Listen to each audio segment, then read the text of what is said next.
Hey everyone, Zach Greenwade here at Performance Sport and Spine, and today we're going to go over a step-by-step process to set up for the conventional deadlift.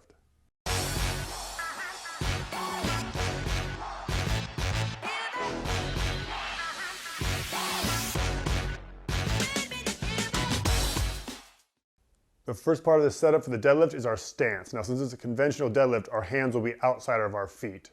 A good starting place to figure out what stance works best for you is to find a position where you'd feel strong jumping. Also, people typically feel a little bit better toeing out or externally rotating their feet.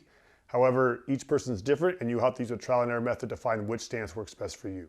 Also, when you sit up on the bar, the bar should be over your midfoot, over your laces, not over your toes, or your shin should not be touching the bar.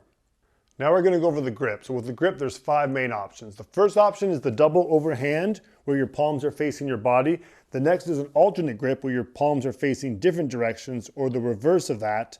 The fourth option would be your hook grip, where you put your thumb behind the bar and you wrap your fingers around your bar and your thumb.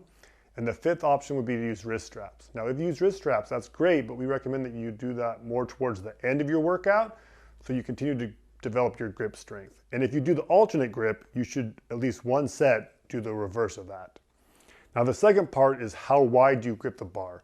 So when you grip the bar, you want your hands to be as close to your sides as you can without them pushing into your legs too much. If you grip wider, you're gonna have to lift the bar a farther distance, therefore making you less efficient and you won't be able to lift as much weight that way. Now we're gonna go over how to get into the bottom position of the deadlift. So we've gone over our stance, the bar's at our midfoot. The 2 most common versions probably is to kind of push your hips back, feel the load in your posterior chain, and reach down and grab the bar. The second one is to kind of reach down and grab the bar and then pull your hips down like you're compressing a spring. One thing you want to make sure is that the bar is over your midfoot and the bar is under your shoulder blades, not your shoulders.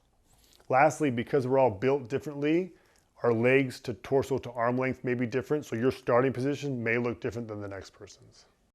On to creating tension in the deadlift. So in that starting position, we want to make sure we engage our lats. So a couple cues to do that is to try to crush tennis balls in your armpits, or you can think about trying to put your shoulders in your back opposite pocket, or another one is trying to think about ripping the bar apart. So you want to just rip the bar apart.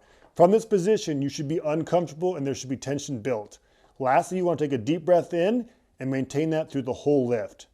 So now we're about to initiate the pull. So some people prefer to bring their shins towards the bar. Some people don't. You have to tinker with that. But once we have tension, deep breath in, we're going to pull the weight up.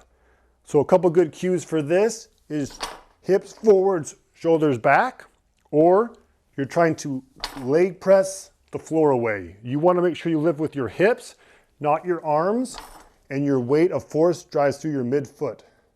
The last 2 things with the deadlift is you want to make sure you maintain tension through the lift, through the whole motion, keeping the bar as close to your body as possible. And in that down position, you want to feel tension in your hips and your buttocks, not your back. And the pull should be initiated with your hips, not your back. If you're having difficulty getting into this position, we have a video on mastering the hip hinge that we'll link below, which may help. That's it for today. We really hope you found this video helpful with the deadlift, as it's a great exercise. Don't forget to like and subscribe below.